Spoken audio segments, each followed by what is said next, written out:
Hello, everybody. My friend, tonight is an amazing live because I have a super guest star, an author that has a fantastic story. Her name is Deborah McPhilemy, and then she has an amazing story because she has learned how empower herself, and then she's able to help you to empower your life and your relationship. Maybe you've noticed my silly hair because outside it's very windy, and then I was in rush to prepare my hair. So I want to introduce you to my friend, author, and life coach, Deborah make Firemi a life coach that will power your life tonight. Deborah, welcome. Hello, Christian. Thank you very much. Thanks for having me. Welcome. Uh, how I just told to our viewers, I am so happy to have you because you have an extraordinary story. I am sure that tonight we can give some topics and tips to our viewers, our followers, to empower themselves. And then ask you Mhm. if you have a nice hairdresser in Brighton for my silly hair. Put a little bit of gel on. Curly hair always looks lovely, so just be Yes, yourself. thank you. So, you are my fourth guest, and now my live is going on. It's booked until October. It's beautiful because I want to help many women as much possible. I know that you are the right person at the right moment, especially now during the pandemic, because many women they have so many things to do, especially at home on their business, and you are the right person in the right moment. So please, Deborah, could you introduce yourself and speak about your doing in your life? Thank you so much. Yeah. Yes, so as I said, as you said, my name is Deborah McPhilemy, and I specialize in emotional intelligence, but specifically with regards to relationships, because it's all about getting to know yourself. So I help people to become self-empowered, and basically just meaning, a lot of people say, well, what does that mean to be self-empowered? And it's just about really understanding yourself so that you know why you do certain things and how you can help yourself. So basically becoming your own life coach with your own problems. So in a nutshell, that is what I do. I have got a platform called selfieschool.me, where people are able to access my books, but that's where I run group coaching. And I have a little book club as well. So yeah, so I do coaching, group coaching, but my biggest love of all is writing books. I just love writing books and being able to speak Wow. about it. Deborah, I know that you have written an amazing book, and then I promise you that I will buy it because I want to learn more about the relationship. Could you show your book to our followers, please? I can. So this was the very first Thank book you. I wrote, called The Uh, Relationship the Magnet. title is The Relationship Magnet by That's Deborah correct. McPhilemy. Where they can find your book, Deborah? On selfieschool.me. So all my books, everything about me, all my work can be found either on my own website. You can just look up my name, or on my platform that's called selfieschool.me, because it's all about self-empowerment. So self. So that's why I call it Selfie School. Okay, thank you. So it's easy. They can tab your website and they can find information about you, learn more about you, and then find your book on your website. And then That's we can right. spend after my five questions, uh, we can speak about a little bit more about your book. Okay. Okay. It's all good. Another thing, I invite all my guests to give, in the end of our live, a little gift. Could be, for example, free consultation with you, or have a discount, anything that you like to share with our viewers tonight. Then you can think Fantastic. about it, and then in the end, you can say, okay, I'm ready to give my free gift to our viewers. They can find Yeah. information about you on your website. They can contact you via email. Oh, Okay. wow. That's all So, good. Deborah, uh, my second question is uh, what has driven you to become first a life coach and then an author? Okay. So, in all honesty, I wasn't looking at becoming a life coach when I started out. I was working as a counselor and as a therapist, which is something I really, really enjoyed. And then I entered into the health industry where I discovered that I could actually empower myself with knowledge about my body and nutrition. And I found that when I changed the way I ate, I was just so much healthier. I felt good. I had a lot of energy. So I became a health coach. And then I studied emotional intelligence. So while I was working as a counselor and as a therapist, I was very interested in the work of Daniel Goleman and a couple of other, Steve Hine, those people that were doing emotional intelligence, and I was really intrigued about it. So I decided to go into that industry, and then I became a trainer. So I went from being a counselor to a trainer. And then I found that a lot of people were actually asking me and saying, well, can I please help them on an individual basis? So I first worked in the corporate field, helped a lot of executives and teams and management teams. And so my coaching sort of just expanded from there. But then I also started working with children and coaching Ah, children. Yeah, which I really, really enjoyed. And I've actually just started doing it again because it's not something I do often. Because I just find I enjoy the group coaching a lot more. So I don't do a lot of one-on-one coaching. I only do it on special request. And then, yeah, it just kind of evolved from there. And then I started writing books.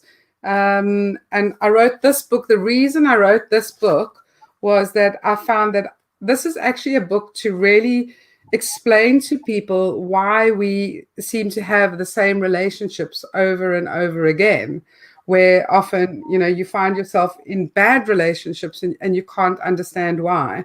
So it's all about helping you about your beliefs, because when you have certain beliefs, you keep attracting the same partners over and over. And I found that I was doing this a lot, and I had to break my beliefs about who I was and what I believed about men. And then my partner at the time said to me, you really, really need to write a book about this, because there's so many people that I've met that have, that are in a similar situation, or have been in a similar situation. So, yes, I just decided to write a book, and that was in 2006. So that was the first one I did. wow. But that's, yeah. And Deborah, please, why did you call this book The Relationship Magnet? Well, the reason being is because we all seem to have this inbuilt magnet in our heads, in our thoughts, in our beliefs that attract people into your life. So, so if you think about a magnet, how it just kind of draws people in, and often you can't help it. And I think this is what a lot of people don't understand, is that, when we've got these unconscious beliefs, and specifically, so I'll tell you about what my belief was. I believe that men abuse women. I believe that, that was the way it was. I just believed that, if a man hit you or if abused you, it was normal. That's what people did. And because I had that belief, I kept attracting the same people over and over and over. And I could only stop that cycle when I changed the belief I had about men, but also about myself, because I believed that was normal, that's just the way it was. Yes, And so the magnet exactly. is very unconscious. We don't even realize we have it. So there's so many people that go into the same sort of relationships over and over. And then you eventually say to them, but that's exactly the same type of person. And they're like, why do I always attract losers? Why do I always attract only married men? Or why do I attract men that are unavailable?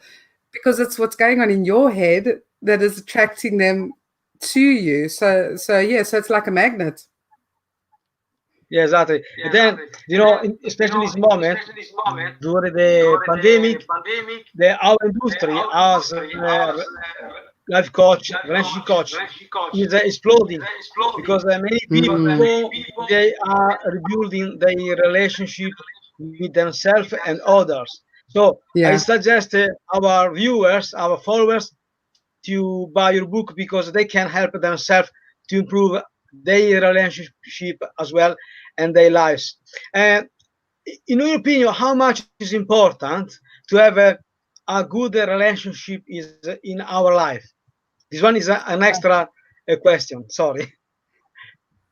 That's fine. Well, if you think about it this way, Christian, I mean, life wouldn't be joyful, that you wouldn't enjoy life if you didn't have relationships, because relationships are, about everything. And a lot of people, when you talk to them about success, and they think that success is all measured by how much materialism you have, how much money you have, what size car, or what your car is like, or what size your house is. And a lot of people measure their success that way. But for me, I really think that a happy, fulfilled life with good relationships is your measure of success. Because if you think about it, in any job, in any industry, as a parent, as a daughter, a sibling, a wife, a girlfriend, a boyfriend, whatever the case may be, everything in life is about relationships, everything. So if you think about it, even at work, your work is as successful as what your relationships are with your co-workers or with your team members. So I think relationship is about everything, but the most important relationship is the one that you have with yourself. Yes, I am agree. Is a starting point in our lives. We Yeah, need because if to you don't take have a care good of ourselves. relationship with yourself, how can you have a good relationship with anybody else? You just can't, It's impossible. you know? Yeah. So I suggest our viewers to take care your advice because love ourselves is the starting point. It's a little Yeah. stepstone, but the impact is very great. Mm, We can learn more about ourselves and then learn to love others. yeah. Exactly that. And, it's about really getting to understand yourself, because I think a lot of times when we grow up as children as well, our parents want us to be a certain way. We listen to everybody else. We don't get to know ourselves. And then you end up in a relationship, and then you lose yourself. The little bit you know about yourself, you lose yourself. You then start adapting yourself to please other people because you think that you're not good enough. So it's so important to get to know yourself. We go into relationships, we get to know our partners, but we don't get to know who we are. So it's so important for your happiness to get to know yourself before you get to know anybody else, and not just to love yourself, but to really like yourself and know who you are and why you do the things you do. Because self-love, I think sometimes with a lot of people, self love is a little bit of a stretch. They can't just go from not, knowing who they are to self-love. They've got to kind of start one step at a time. Who am I? Do I like myself? What do I like about myself? And then go to the next level of self-acceptance and then self-love. And then the minute you get to that point, your life and your relationships really just transform completely. Yes, I agree. And then the our relationship are like a journey. We need Yeah. to make a process step by step, and then we need to give up something if we want to earn something that is greater than our selfishness. I That's suppose. right. In fact, this one is one of the main topic when I coach my clients as a relationship coach. They want a nice relationship, a perfect relationship. But I told them, no, don't exist. It's just something that we can have on our movies, but not in the reality. But we can create step by step our relationship. And Yeah. Deborah, thank you because it's very interesting how you have introduced yourself and you have this amazing experience. I am sure, Deborah, that you have a talent that can help our women. So please, Deborah, which is your main talents that can help our women tonight? Thank you. Well, I like to teach women about getting in touch with their intuitive self because I think, and it's not just for women, it's for men as well. But I really think, especially women, because women are generally very giving and we're the nurturers. And so we nurture our children, we nurture our partners, we even nurture our parents. We built in. It's just we're born that way that we just these naturally nurturing people. And so for me, it's always about helping women to understand that they need to nurture themselves as well. They need to learn how to put themselves first. And I think it's such a hard thing for women to do because it makes them feel like they're selfish. But there's nothing about being, you're not selfish when you take care of yourself first. So that's the one thing. And then also really, really helping women to tap in and tune into their intuition. Because if you start living an intuitive life where you um, can understand when you are getting into the wrong relationship, when you can understand when you're in the wrong place at the wrong time. Your intuition is so incredibly, unbelievably powerful, and it really can keep you safe. And then obviously for them to then teach that to their children. So I'm very passionate about that. So, and because for me, empowerment is all about that. It's about understanding your feelings, understanding your emotions, so that you can tap into your intuitiveness or your intuition, so that you can really know where you want to go to in life, who you should be with. It's just like everything sort of unfolds when you get that. So that's what I'm very passionate about helping women to do. And how, in your opinion, women they can catch signal in a better relationship using their intuition to understand when is the moment to overcome a problem in a better relationship or escape, because sometimes it's safer to escape from a toxic relationship. So how can Yeah. you teach them to catch signal in a bad situation? Okay. So just by the way, in my book, I've got a step-by-step plan. So when people are in a really bad relationship, I'll actually explain to them this is how you get out. But the biggest thing about intuition is about feeling it and trusting it, because and I'll give you a really good way of doing it, and it's something my mom actually taught me, and I think it's something that I never took note of in terms of when it came to my relationships. I took note of it with other things in my life but never relationships. So obviously I'm not the same person anymore, so I always listen to my intuition. But everything is about whether you have peace or when you don't have peace.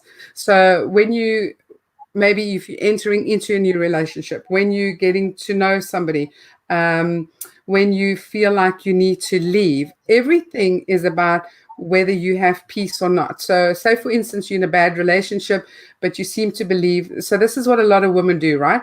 They'll go, yeah, I know he was a bad guy, and he did some bad things, but you know what, I still love him because when some, and they make excuses. They just make loads and loads of excuses where they justify when somebody's treated them badly, and then they'll try and focus on the good things. Now, when you, for instance, think about situations like that, and you say to yourself, is this relationship good for me or is it bad for me? You can feel intuitively what is right or wrong for you. And what intuition feels like is, if you have peace or you don't have peace. So say for instance you go, okay, right, I'm going to leave this relationship. What does that feel like? Does it give me peace to leave this relationship, or does it give me fear or unease? So everything is about peace. When it comes to intuition and what is right for you, you will always feel peace. That is what intuition is. So you can always use that almost like as a barometer of any decision you want to make. The other thing is that if you're always making excuses for somebody, if you always justifying why they treated you badly, if you embarrassed about them, if you're scared of them, anything that brings up any kind of negative, fearful emotion, that is not a good relationship. That is not a healthy relationship. Somebody who calls you names, who makes fun of you, who constantly teases you like you just the joke of them, somebody who's demanding, controlling, that's not a good relationship. And if you stay in that kind of relationship, then it means that you don't love yourself, you don't have healthy self-esteem, you don't have good self-worth. So it's always an indicator of how you feel in a relationship, of whether you should be in it or not. And Deborah, do you find difference how the youngest women they deal with a bad situation in their relationship? The difference is between youngest women and the adult women. You can find some difference, or they are have the same boundaries, the same thinking pattern. I think it doesn't age is not a factor, because I've already met some really young girls who know who they are. They know what they won't tolerate. They what they won't accept. And I've met some older women, even in their 70s, who are still in bad relationships, and they're still making excuses for their husbands or their partners. I mean, it's not just I mean, we have bad relationships, whether we in a relationship with a man, a woman, or whatever the case may be. So I don't think it's an age thing. I think it's more of how a person feels about themselves when they're growing up. I think it's about their self-esteem, it's about their self-worth. Because if you find a woman who's grown up in a home where she's always been made to feel confident, she's been empowered, she's been encouraged, she's been told that, don't accept anything less, don't compromise, she's going to grow up into a young woman and an older woman with those, with that set of, how can I put it, with that sense of feeling, that sense of self about her. So it really isn't about age. It really is about upbringing and how she's been brought up. Yes, thank you. Because it is important, especially for our younger viewers. My channel is bound to youngest women, but maybe we have parents with a young girl that is dealing with a bad relationship. It's important for the youngest women to understand how to behave and how to think properly before to have a relationship with another partner. Yeah. Oh, Do definitely. you, It's so important. So important. simple, did you find, because I know that you came from South Africa, Yes. and that's a beautiful country. But did you find a difference between how South African women they act in a relationship in general between British women? Do you find some difference? Maybe a strength and then a weakness. In I think you can every this. country, yeah, I think every country is different, because if I look at South Africa, because we've got many different cultures in South Africa. I mean, we've got 11 official languages there. So even if you, for instance, look at the Afrikaans women, you find that a lot of the Afrikaans women are very subservient because of the culture, but you're finding um, but then at the same time, you also find some Afrikaans women that are very feisty. And then in the English sense as well. The only differences that I find if I look at South Africa versus British women is that British women are not as expressive about their emotions. Ah, They almost embarrassed to talk about it. They don't talk about it. The British culture has always been, you have a stiff upper lip and we don't speak about feelings. We don't talk about emotions. Whereas I think South African people are more open to talking about their emotions and feelings. And then if you compare that again to the Americans have no problem talking about their feelings and emotions. They have no problem with going to a therapist and a counselor, which I think is fantastic because, I mean, who couldn't do with a counselor or a therapist or a coach? Honestly, I think in this day and age, everybody needs a counselor or a coach or a therapist. I honestly do. So, but yeah, it's still in Britain, it's still very, people are embarrassed about it. They feel ashamed.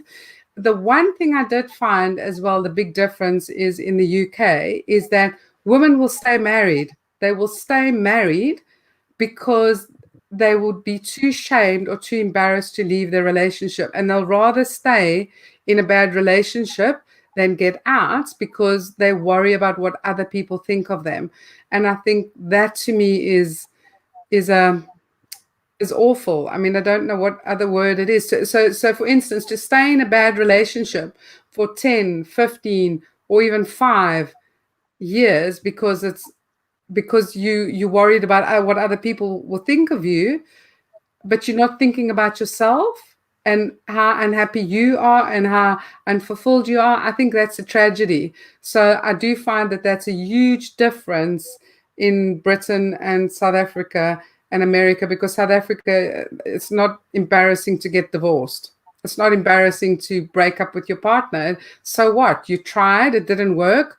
You can have another relationship or you can be single. But they don't do it so easily in Britain. They really hold on to those relationships. I am agree. This fact, I think that this is just a cultural paradigm. Yeah, In my opinion, our viewers, they need to think what is important for them. Stay in a yeah. bad relationship, ruin their lives, because how you told before, our relationship, our center. So we need to clarify with ourselves what is important, and then to stop something that is wrong. And I invite our British women to take time to think what is important, and then Mm, contact somebody that is a professional to give them not advice but to clarify what is happening, and they find balance between their old lives and a new horizon. This one is my mm, aim, because I want to help mass women to clarify their lives, empower their lives. That is the mm. topic of our fourth lives. Yeah, yeah. And I think also, I am Christian, if agree. you Yes. think about it, it's not a good example for their children, because if you stay in a bad relationship and you show your children that you're not going to leave this relationship because you worry about what other people think about you, your children are going to learn, well, you're not important. So you role modeling to them that what you want and what you value is not important, which means that those children then quite possibly can also end up in a bad relationship where they feel unhappy, unfulfilled. So you've got to think about yourself, and it's not selfish when you get divorced when you have children. It's not selfish at all. I'll tell you something really interesting, but this was about in South Africa, because it's not only it's in different cultures and religious cultures where people also have this embarrassment or shame about leaving their relationships. And there was this woman she was Muslim, and she was stuck in a really, really bad relationship, very abusive, very violent relationship.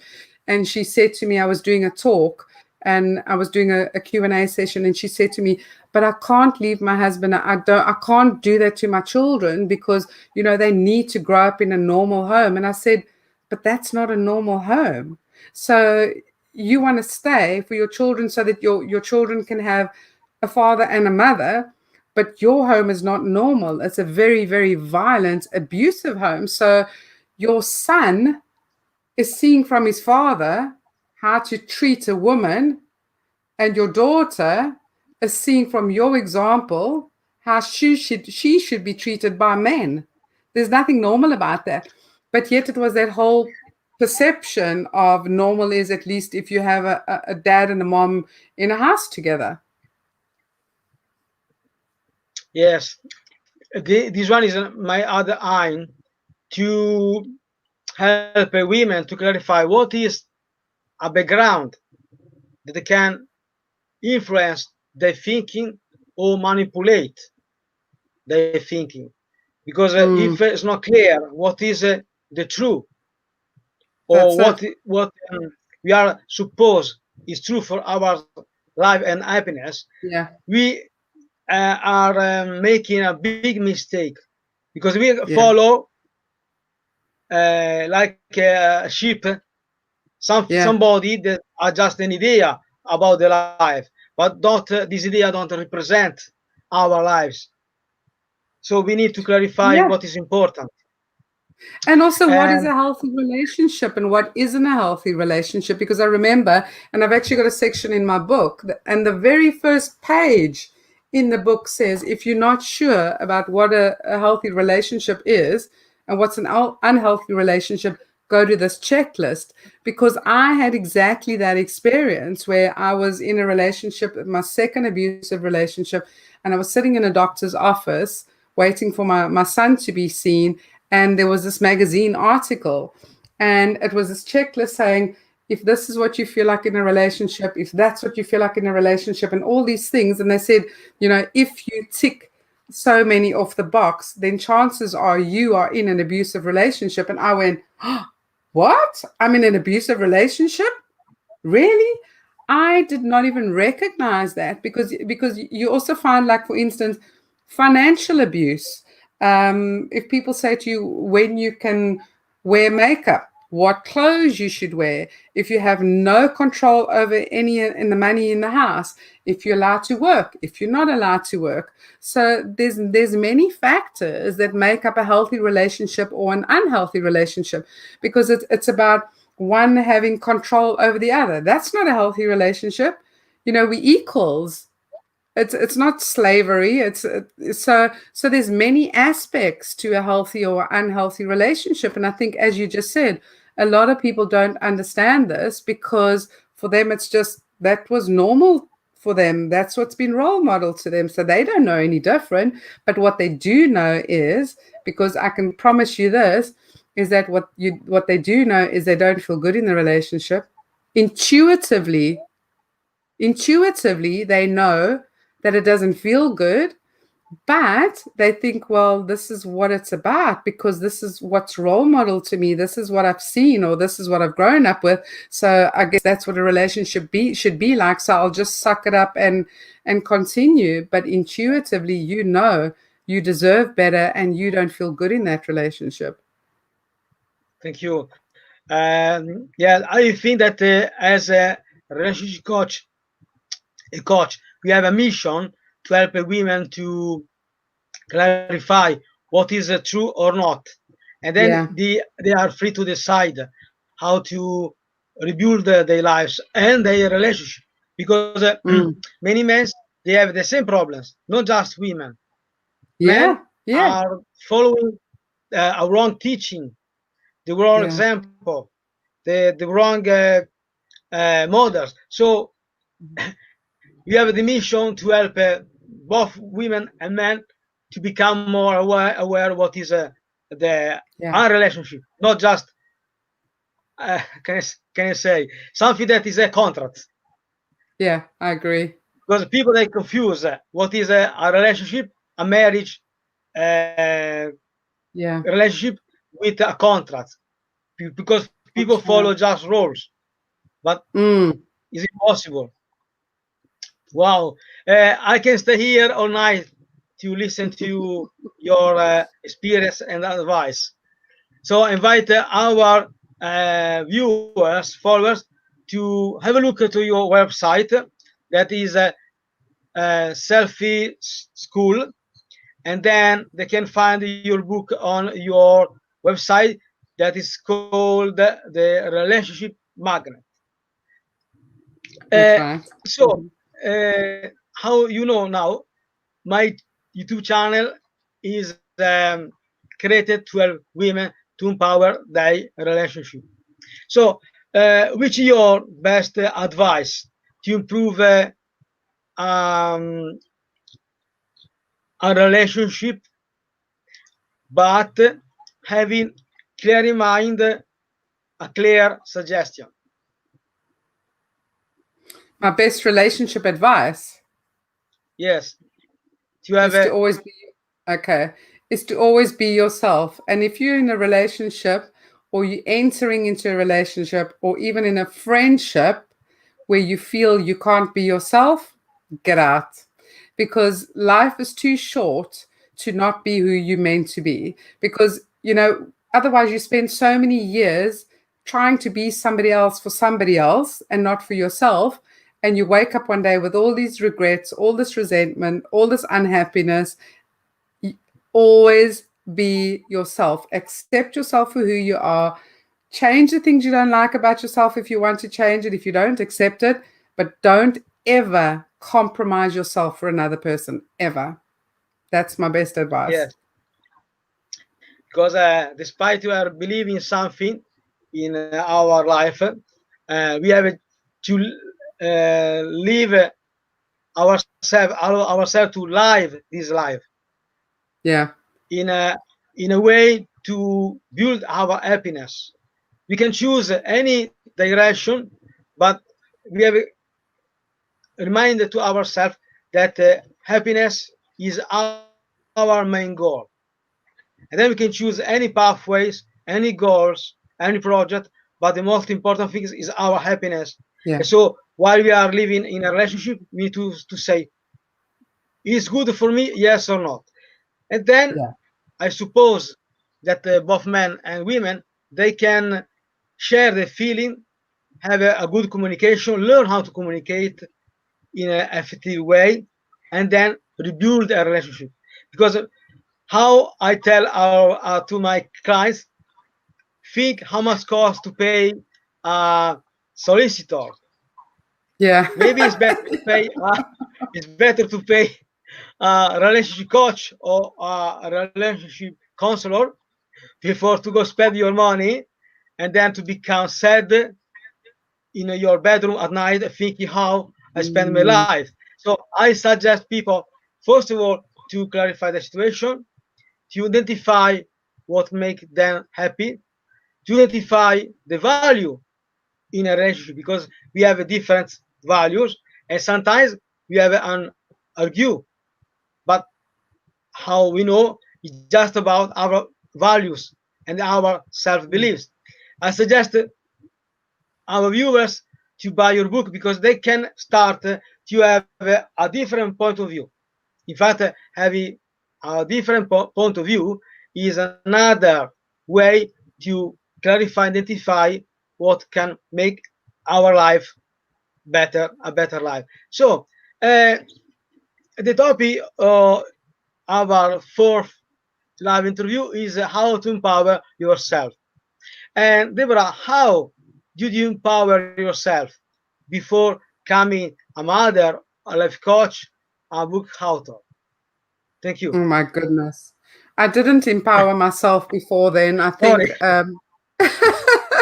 I think I Ah, empowered myself afterwards when I was sort of doing the training to become a coach and a mother and all of that. So I think as I've got older, I've learned more how to empower myself because I think, when you're a young mother and you're stuck in a bad relationship, everything is about them and the children and keeping them safe. But now, how I help people and what I do for myself is all about being responsible and understanding that I'm responsible for my own happiness. Nobody else is responsible for my happiness.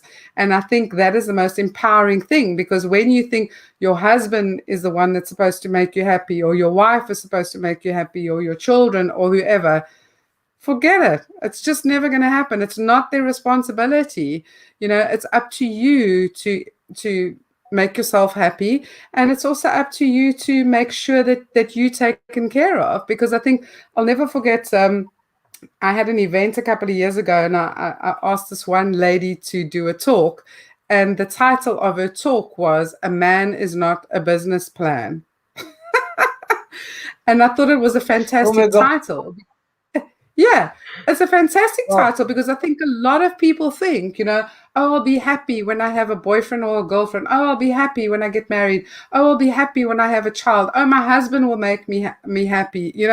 No, make yourself happy. Take care of yourself. They're not responsible for that.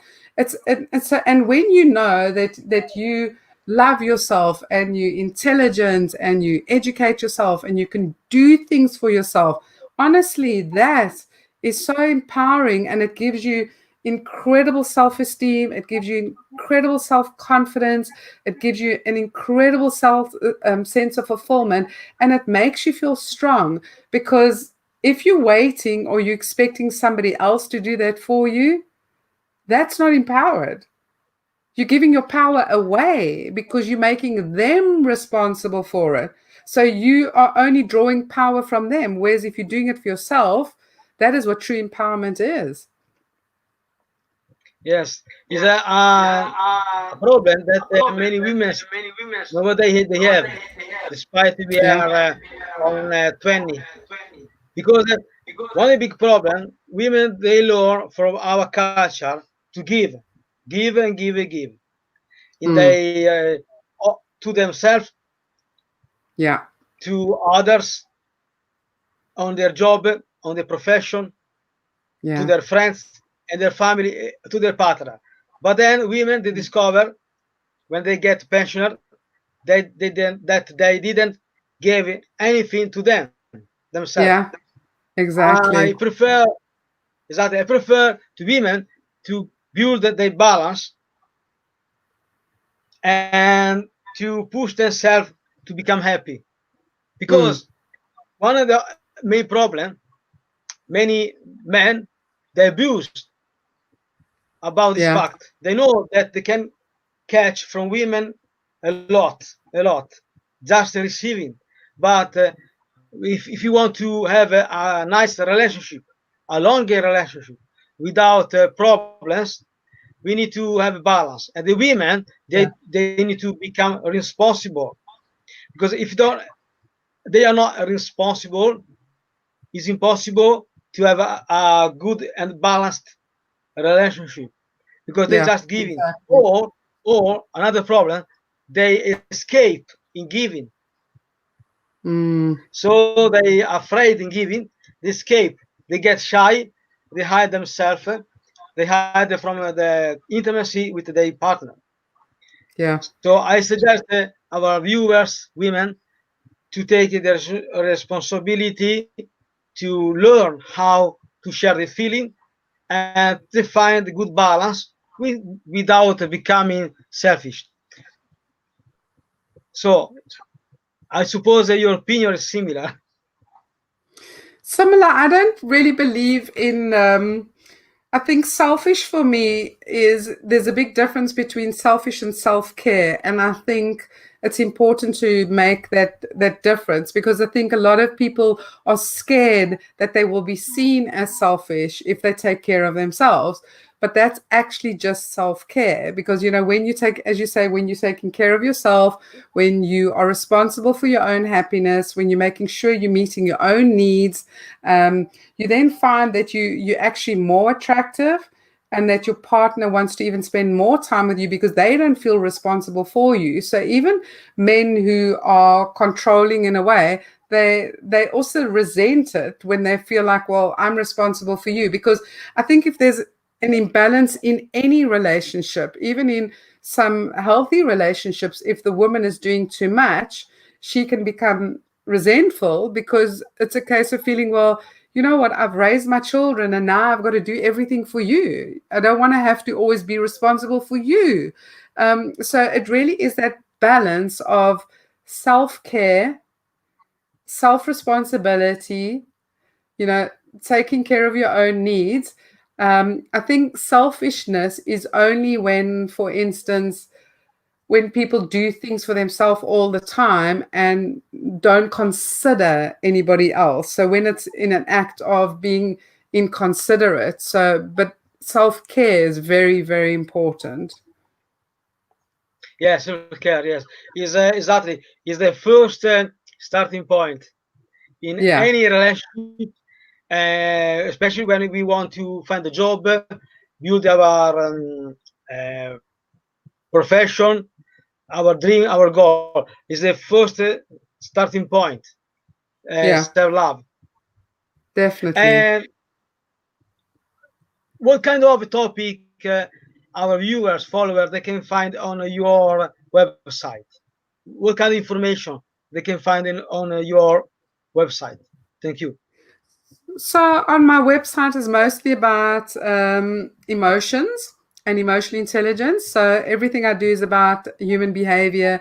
And I'm very, very passionate about emotional intelligence because, our emotions are really just a form of communication. It's a language. I love to look at emotions as a language, and because your emotions are telling you when you are on the right path, when you off the path, when you are taking care of yourself, when something is good for you, when something is not good for you, if a person is not good for you or if they are.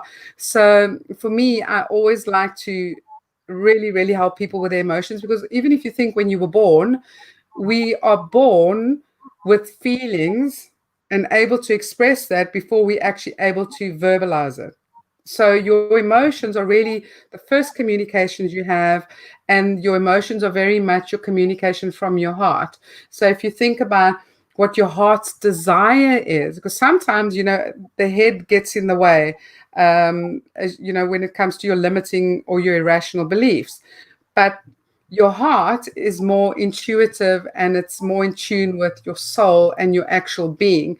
And that's where that language comes from. So if you think about it, your heart's desire could be to have this amazing, wonderful relationship that is mutually respectful, that is joyful, that is, fulfilling.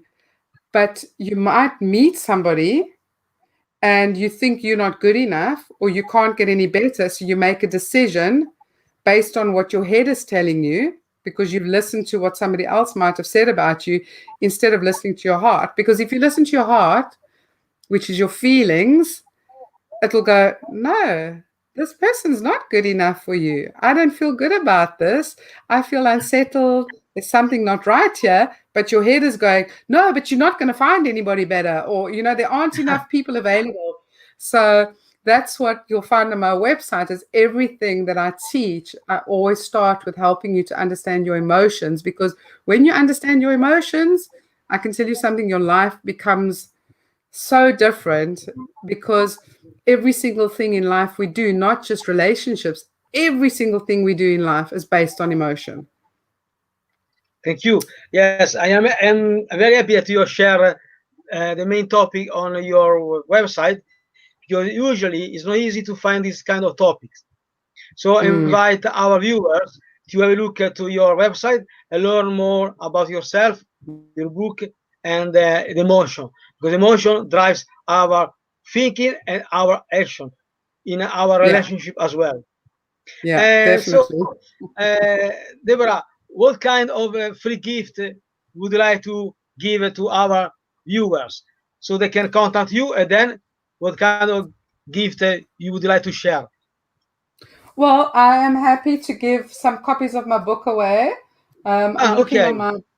my bookshelf here. I will give away two of these books plus a consultation, a 1 hour consultation. So to two viewers. So two books and two 1 hour consultations. So, two books, exactly. And yeah, and whoever gets the books, they can each have a hour's consultation with me. Okay. Plus free consultation. Yeah. I just written, sorry, okay, with Deborah. So want to, they have a reminder on our live. Okay, okay. Voila, it's fine for you. Voila. Two books plus. So I invite our followers, viewers to contact Deborah because she has the power to empower yourself. She will help you to clarify your emotion, the emotion that are driving your choice, your relationship, and your life as well. And Deborah will be happy to share two books plus a free consultation with her. So Deborah, we have 10 minutes, and if you want to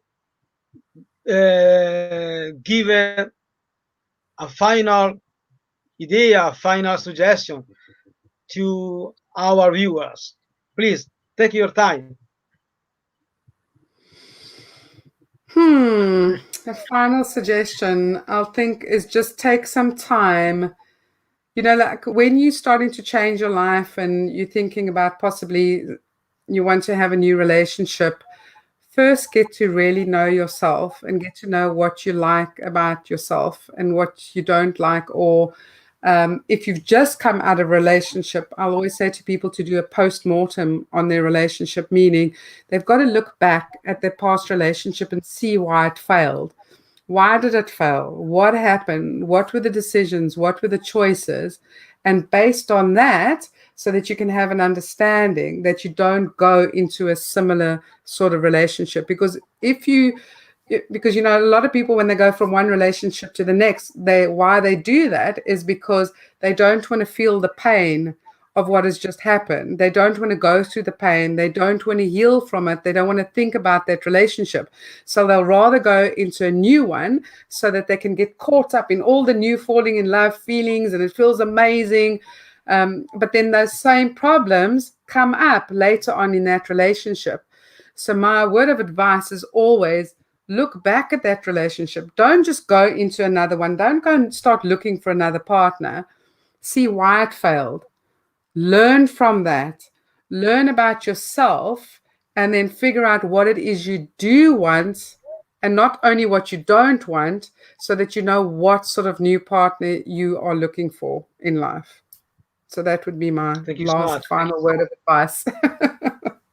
Well, I am happy because we have give a great gift tonight. You have helped our viewers to clarify about the meaning to stay in a bad toxic relationship, to clarify their backgrounds, respecting themselves, to empower their relationship and make a significant meaning to themselves as well. Thank you. So, Very well. do you have any project, a new project that you would like to share with our viewers from now to next year, New or maybe another projects. book?